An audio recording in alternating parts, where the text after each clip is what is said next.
What's up, guys? It's MB Boxing. I just finished up watching Showtime Shawn Porter take on Sebastian Formella, which was a 12-rounder for the IBF welterweight world title eliminator and for the WBC silver welterweight world title, which basically means that it's a WBC eliminator as well. So as for unified titles and eliminator, that means the winner of this fight would likely get the number 2 or number 1 spot in each of those sanctioning bodies. But the winner, obviously, is Showtime Shawn Porter. Shawn Porter, throughout the fight, was just showing how more experienced he is than Formella, who's only fought unknown opponents in Germany. I did expect that Shawn Porter would get a stoppage. I think it's very impressive that Formella, in his early 20s, young prospect from Germany, never fought anyone on the caliber of Shawn Porter to go the distance with him. And in round 1, I mean, the only round that you could possibly give Formella was the first round. I was debating giving it to him, but I felt like Shawn Porter did a little more. But all the other rounds, it was Shawn Porter all the way, throwing huge whooping hooks like normal. I just like Shawn Porter's style. He's one of my favorite fighters right now. I've always loved watching him. He's got great hooks. He's a small guy, but he packs a lot of punch. He throws huge, nice hooks.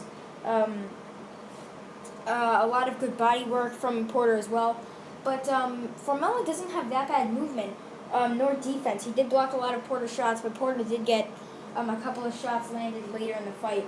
But early on, the punches didn't really seem to hurt Formella that much, but Formella's shots really didn't faze Porter at all. At the end of the fight, Porter didn't look like he had a scratch on him, but Formella took a beating in there. I mean, I give him respect because he went 12 rounds with a guy who's a 2-time world champion who's fought the likes of Danny Garcia, Keith Thurman, Errol Spence. He's fought some of the best in the world. And I think Formella, at his age in his early 20s, he can definitely grow from here and possibly make a name for himself later in his career, maybe when he's 28, 29, because he's still got a lot left in him.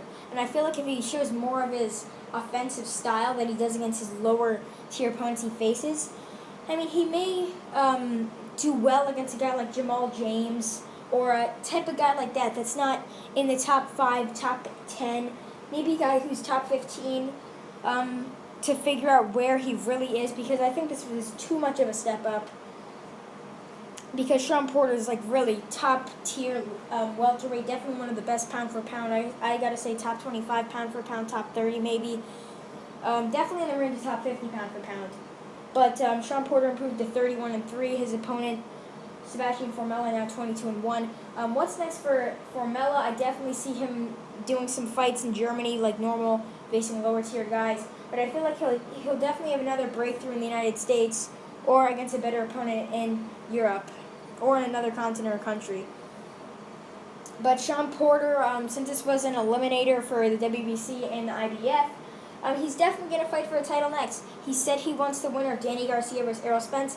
I definitely agree with him that I think he should get that bout, because that is for the WBC title and the IBF title that he recently lost the WBC title to Errol Spence. And the eliminator was for both those titles. So Shawn Porter already, I believe, is number 1 in the WBC. So now he's adding that silver title to his accolades. And he's also winning the IBF eliminator, which will make him number 1 and number 2 or number 3 in the IBF. So overall, a good performance by Shawn Porter. His opponent, Sebastian Formella, showed a lot of heart. But yeah, that's really it. I'm MB Boxing. Thanks for watching, and I'll see you guys later.